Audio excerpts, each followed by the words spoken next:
pulled together to ensure people stop feeding junk food to Barbary macaques.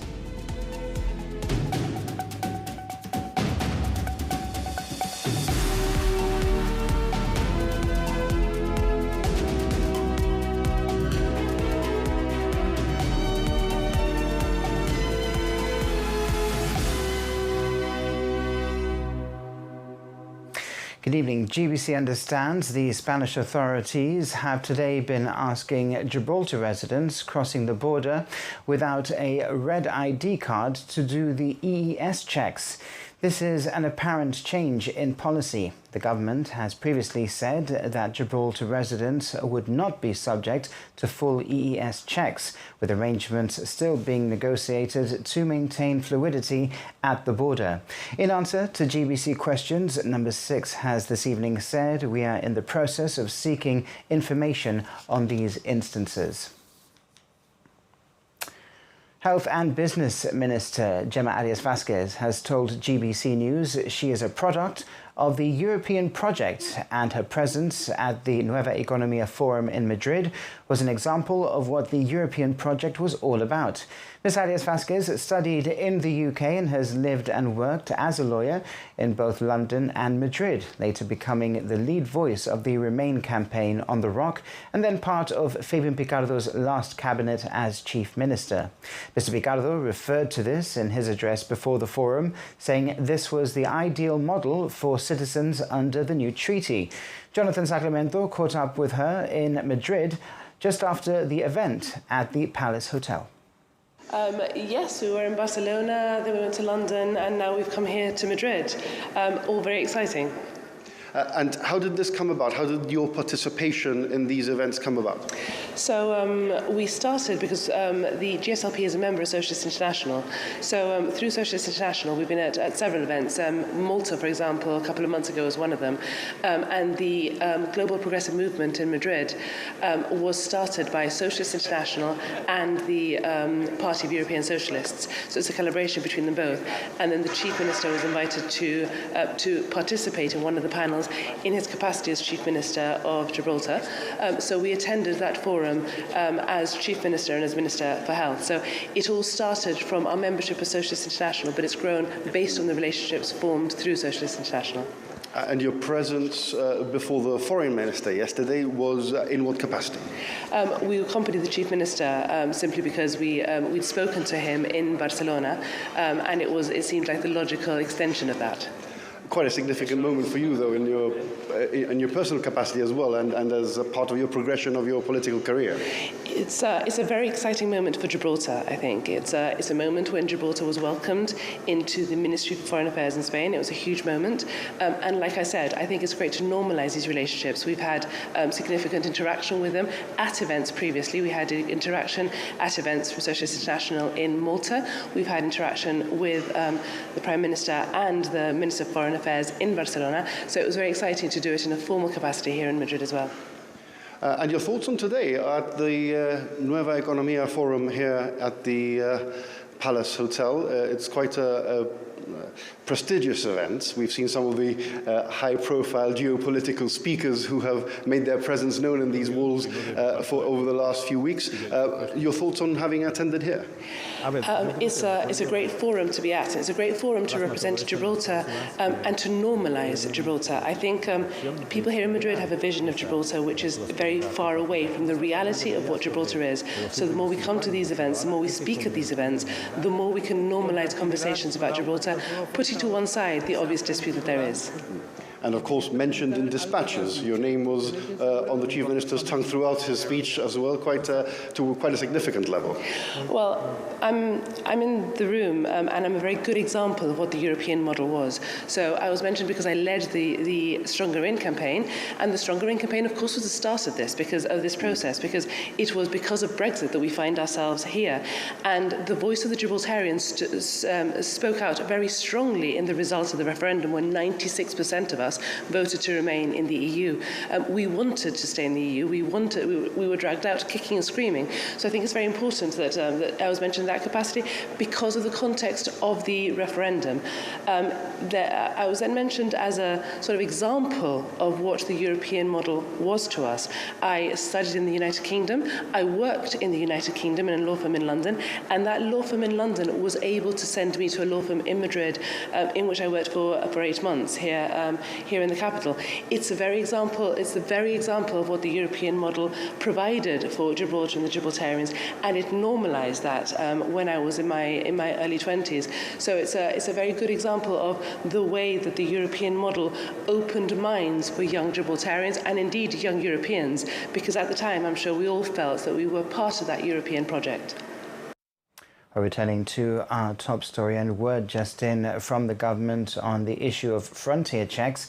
Number 6 says legal residents of Gibraltar with all colours of residence cards can access Schengen via Spain without EES unless they request to do so. Some anomalies detected today appear to relate to misunderstood instructions through the Spanish chain of command. Well, in other news, the mayor of La Línea has told GBC that Spanish workers employed in Gibraltar will have their pensions topped up by the Spanish government to the minimum threshold to help address the disparity between pension levels in Gibraltar and Spain. Ian Try-Clarence spoke to Juan Franco following a visit to La Línea by José Manuel Albares. Looking ahead to the treaty's implementation, he said there were still issues to be resolved, highlighting the recent case of a Spanish worker who died in Gibraltar. Bueno, lo primero, una diferencia importante de que el ministro, con la agenda que tiene, haya venido a nuestra ciudad a comentarnos pues varios aspectos muy importantes respecto del acuerdo Brexit, y después pues bueno, en la Cámara de Comercio del Campo de Gibraltar en Algeciras pues ha ampliado esta información. De lo que nos ha comentado, yo me quedo fundamentalmente con el comentario que nos ha hecho de que se va a equiparar por parte del Gobierno de España las pensiones mínimas, o sea, las pensiones que cobren los trabajadores que se jubilen en Gibraltar con las pensiones mínimas contributivas o no contributivas aquí en España, que son sensiblemente más altas, ¿no? Sí que es importante que quedan todavía aspectos para determinar, de ver exactamente qué requisitos se van a exigir, porque se prevé, en principio parece ser que dentro de lo que es un periodo de 10 años, uno de esos años tiene que ser cotizado en España para poder acogerse a estos beneficios y demás. Me refiero a la pensión contributiva, y bueno, creo que eso ya es importante porque es una cuestión que hemos repetido hasta la saciedad y que, como siempre hemos dicho, no se lo reivindicamos al Gobierno de Gibraltar porque el tratamiento es igual respecto de pensiones de un trabajador español o un trabajador gibraltareño en las mismas condiciones. Sí que le estábamos haciendo esta reivindicación a nuestro gobierno y bueno, parece que va a entrar en lo que es la agenda pública de las cuestiones que más nos preocupan. La expectación entonces que esto para el 15 de julio esté en efectivo, ¿no? Sí, la cuestión también importante, me he centrado en el tema de pensionistas porque para nosotros es lo más sensible, pero la otra cuestión, y se anunció una fecha, si no me equivoco, el 10 de abril, que sinceramente la veía demasiado precipitada. Segunda fecha que se ha anunciado, o sea, sí me parece ya más realista, es el 15 de julio. Ahora si te acercas a la zona de la parte española de la frontera, se puede apreciar que se está llevando a cabo una obra importante para conectar lo que es la aduana gibraltareña con las instalaciones de Gibraltar, para que el vial pueda tener el recorrido adecuado. También se están llevando a cabo una serie de adecuaciones de la terminal del aeropuerto de Gibraltar en suelo español para poder llevar a cabo los controles Schengen, y lo que está claro es que bueno, a partir del 15 de julio, que parece que es una fecha realista, pues podamos tener ya ese desmantelamiento de unas instalaciones que bueno, han separado a dos pueblos hermanos y que espero que puedan marcar pues, un antes y un después en nuestras relaciones, para bien. ¿La aplicación entonces del acuerdo lo ve claro tú? ¿O hay detalles todavía que hay porque...? Hay cuestiones que yo creo que hasta que no arranquemos no sabemos qué va a pasar exactamente, fundamentalmente porque yo tengo 50 años, pero que mi padre tiene 76 y desde que se acuerda la frontera estaba ahí. Y además, pues bueno, aquellos 13 malditos años cerradas y demás, ¿no?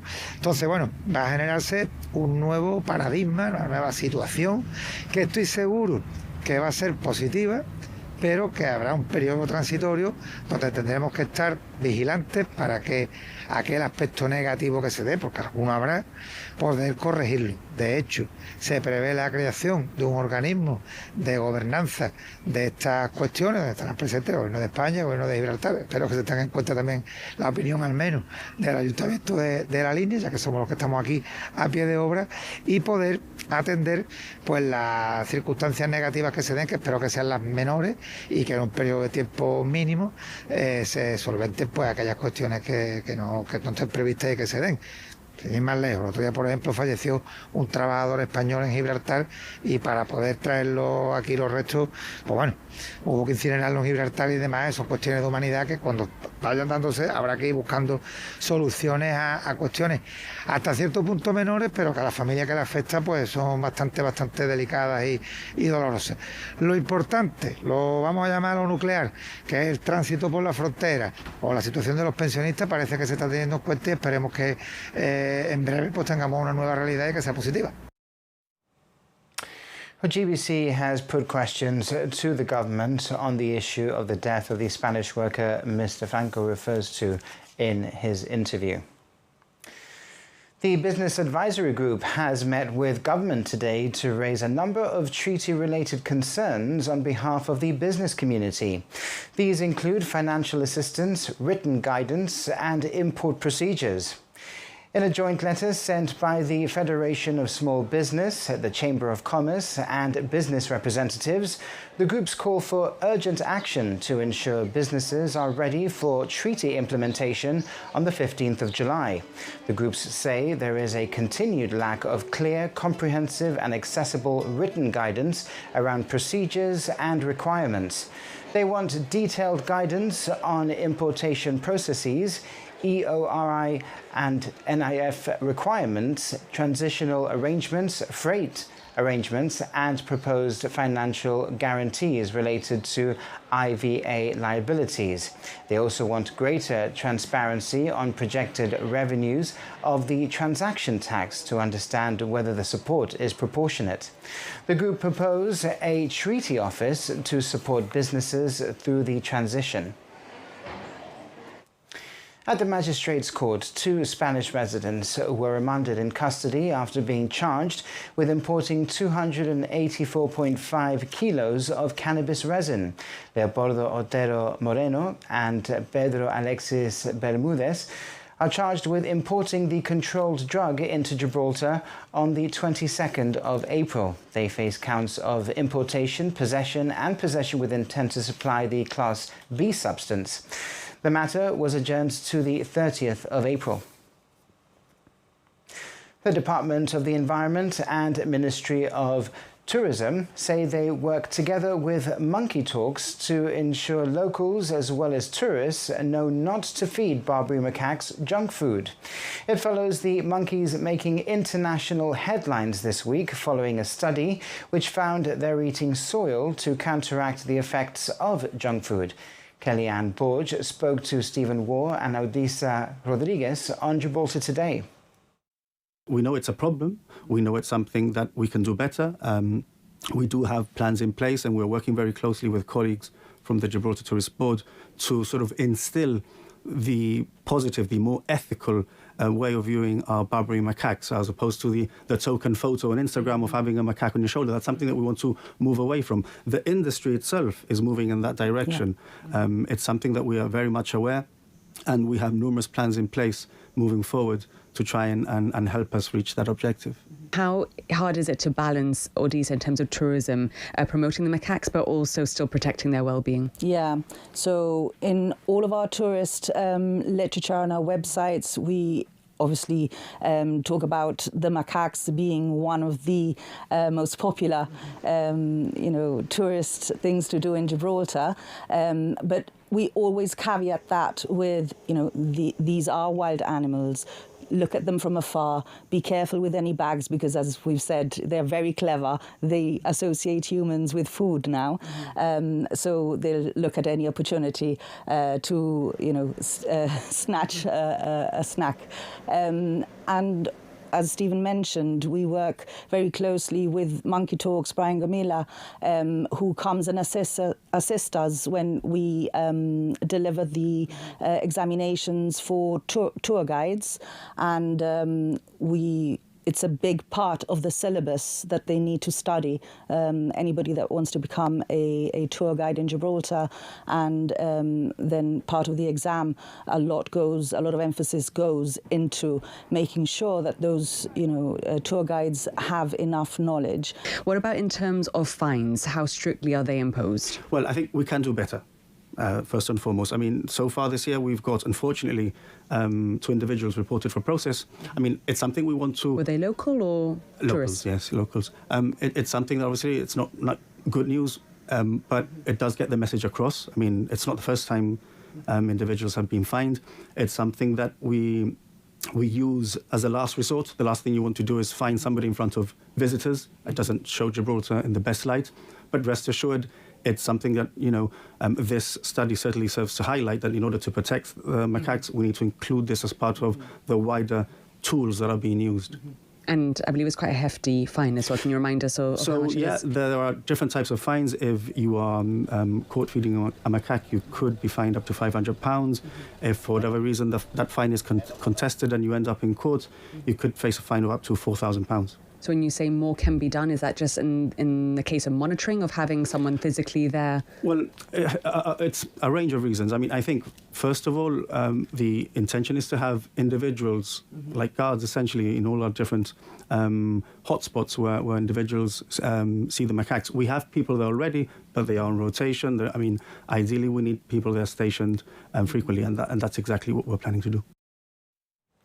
We're watching GBC News. Still to come, we'll tell you about a technology fun day hosted by the Citizens Advice Bureau.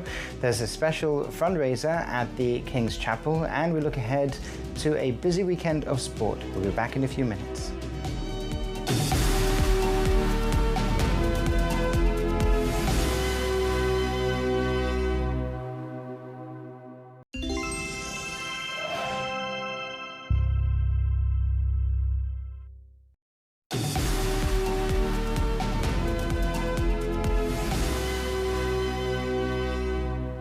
Welcome back. For many these days, technology is second nature, but for others, it can feel like a real barrier.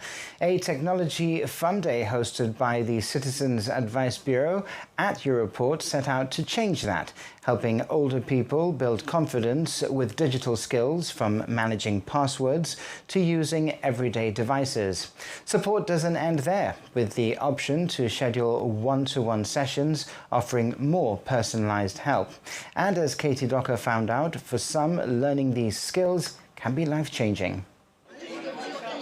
It's very, very needed, and I feel lost if I don't really know how to settle with my mobile. I find this very encouraging. I've just taught this lady to clear things, because she's got her mobile and she's got it full of things which she doesn't need, and it's taking a lot of memory, and I'm explaining that to her. It would be interesting to know how to use this more fully.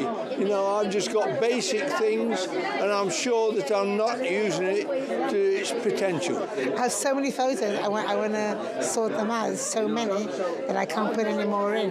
It's a bit overwhelming sometimes. Yeah. I just don't know what to do with it, you know.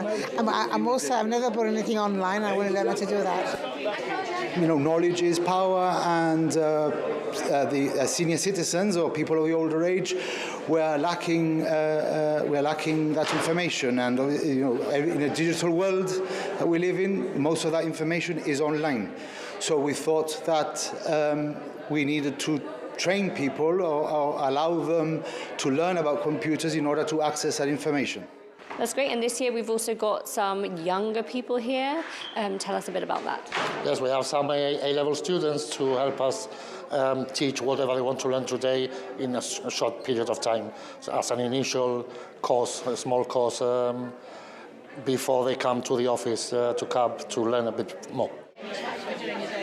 I'm interested in accounts, and yes, very useful. And you're teaching her? I'm teaching her Excel currently. very happy to be here. It's lovely to see the younger generation come and help the people who need more digital literacy in Gibraltar. Just wanted to make the older people, the older generation, feel safe in themselves and not be so scared of technology, because a lot of them have like a prejudice towards technology that it's this big thing, but really it's not as difficult as they think it is. I've never liked computers, so even when they came out, I was reluctant to learn, but you have to learn, unfortunately.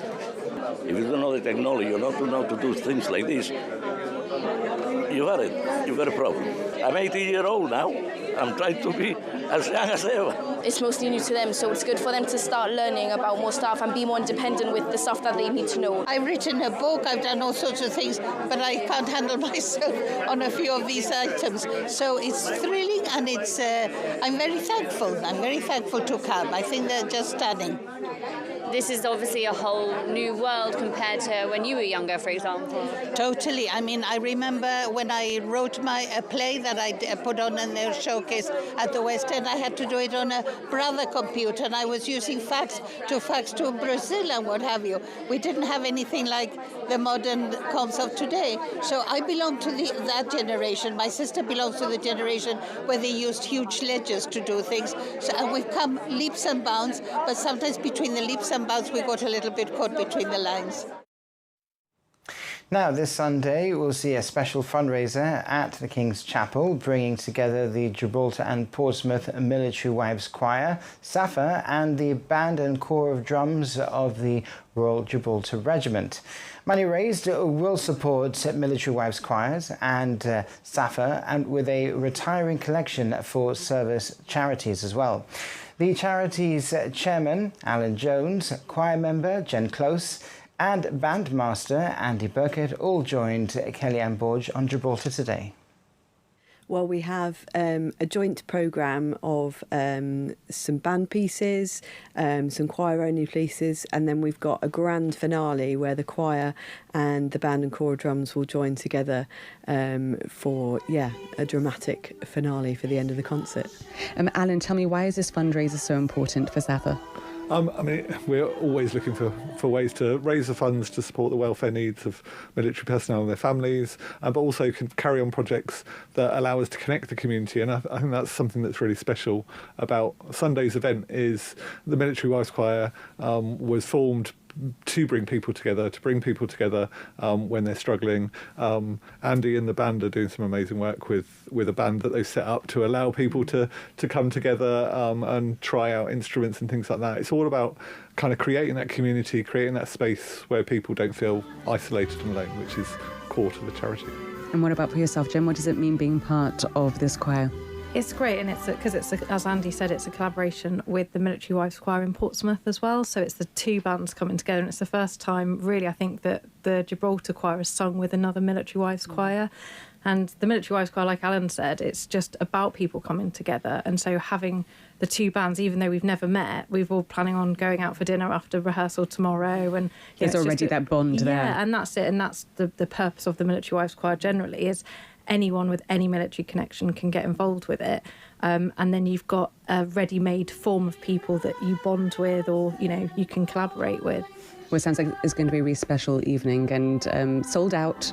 So unfortunately, if people haven't got a ticket yet, then they're out of luck this time round.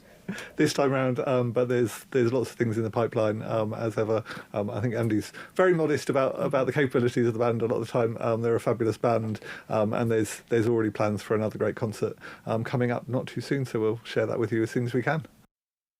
Now there's a busy weekend of sports to look forward to, with plenty of silverware up for grabs. Robin Shepard-Capurro has the details. We'll begin with last night. Lynx beat College 1975 6-2 to win the Women's Rock Cup final. Gibraltar national team captain Shania Roa was instrumental, scoring twice. The opponents had a very good start and they made it very challenging throughout the match. But I think we were quite clinical in our moments up front, and I felt like there was a lot of togetherness today from us to push it across the line and get that trophy for the club. Looking ahead, it's the final game week of the domestic football season season. Tomorrow, Lincoln will receive the trophy after their game against Lynx. The Imps wrapped up the league title last weekend with a win against Europa, who play Monscalpe tomorrow too. Another game to look out for. The winner will claim third place and that all-important final European spot. Moving indoors, the futsal season is also reaching its conclusion. Back-to-back playoff semi-finals tomorrow. First, this season's surprise package. Popeye Lech take on Europa, and then Bavaria and Lynx go head-to-head. More silverware up for grabs in hockey. Eagles and Grammarians go head-to-head for the men's league title on Sunday, and it has gone right down to the wire. Grammarians have to win by 3 goals. Anything less, and Eagles will be league champions again. Before that, Bavaria Hawks take on Europa, who've already won the Women's League. They'll receive their trophy after the match. Once again, the best of the bunch. And away from home, the trio of James Pereira, Holly O'Shea and Tom Appleton are in Batumi, Georgia at the 2026 European Weightlifting Championships. It's a little slice of history as well, the first time Gibraltar have represented in this particular competition. Well, that's all from the GBC News team this evening. Don't forget to check out our website and socials throughout the weekend for the very latest. Have a good weekend. Good night.